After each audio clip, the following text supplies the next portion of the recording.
Hello mga ka-farming! Welcome to Antonio Di Charlie Farm.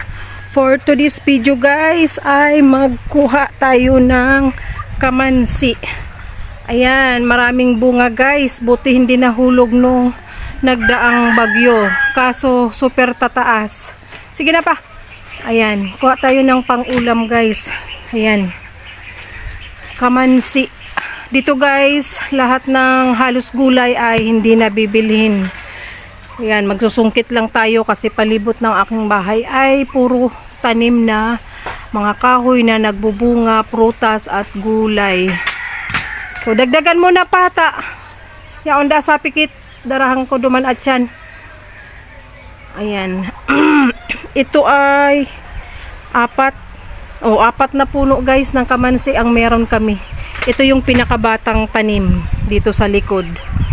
So yung dalawa ay matanda na at super taas na din. Kailangan ng putulan ng sanga, lalo na yung malapit sa bahay. Kasi pag dinaanan ng malakas na bagyo, sigurado kawawa ang bubong. Ayan, ano to kasi guys, mataba tong kamansi na to dito kasi super taas. Dahil andito siya malapit sa kulungan ng mga baboy.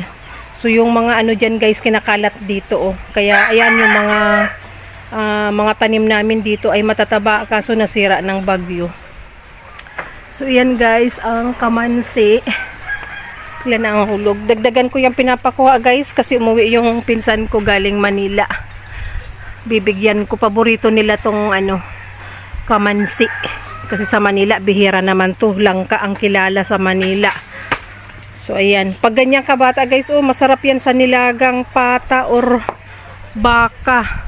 So ito pa guys, ang ibang kamansi. Ayan, kamansi yan, ibang puno naman. Ito yung pinakamalaki, pinakamatanda. So ayan, dami ring bunga ngayon. At may isa doon guys, sa may gate namin, gate ng farm. So ayan. Ayun, malinis naman ang nahulugan. So kayang so abot mo lang. Tapos ang malambot, baka makaano tayo. Anong pata. Baka lang. Baka. Ayan guys. Kamansi. Masarap yan guys. Sahugan ng tawag dito, smoke na mga tuna or tambakol. Sa Bicol guys, ang tawag yung inagunan or parang tinapa. Pero kung wala ang budget para doon kasi mahal yun guys, at sa bayan lang makakabili, sardinas ay pwede na dyan. Basta hindi tipirin sa gata. Ayan. Marami na siguro pa. Oh. Matalas ang pangsungkit sanga ang naputol. Ayan nga pa, sobrang matabas kakaan sa yan pataas yan duwang pataas, gamiton mong pampusti pa diyan sa naapakan mo. So itong kabila makakuha kang pusti sa balad. Pangit naman, sobrang taas, masupang man yan sa baba. Itong dalawang malaking sanga, pwede mo nang abot mo? Kaya nga ni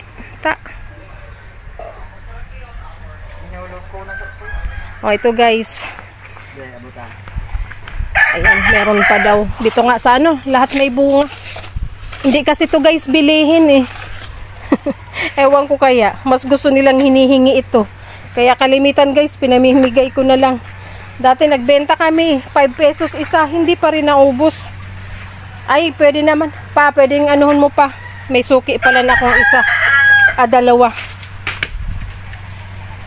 Ayan guys, ayan na So ipunin natin mamaya. Tapos nahulugan ako. Ayan, may nang iba. Sayang titigas na, okay lang naman tumigas guys kasi ginagawa ko yan parang kastanyas. Yung nahihinog tapos nahulog na, kinukuha ko yung mga buto, nilalaga ko para siyang kastanyas. masarap din. Kaya okay lang din na may mahinog at mahulog na lang. Oh, ayan guys, isang puno lang ang kinuhaan pero maraming nahulog na bunga. Ayan. Oh, yung ganito guys, ito ang magandang ilagay sa mga nilaga. Yung mura pa, wala pang buto. So, ayan. Ipunin muna natin. Ipunin. Igo dyan? Dahil sayang sa naganan, luwas sa buong bunga kita. Kota, arinan. So, lakatan. Mayo dyan nabagsakan pang pinya. Sayang. Naburugbog. Ayuso na lang. May mga pantanong baga ko dyan. Nakuha ko na iba dyan. Ito na lang iba. Dai ano na. Ayun ang ibalita paggulay. Para yung mga matino ang pang ano yan. Malay mo kitang pata bukas pag deliver ng sitaw. Makabili man lang ng panglaga. Ganito guys, masarap sa nilaga mga bata pa. Wala pa yung buto. Ayan, ibali na anis gulayon.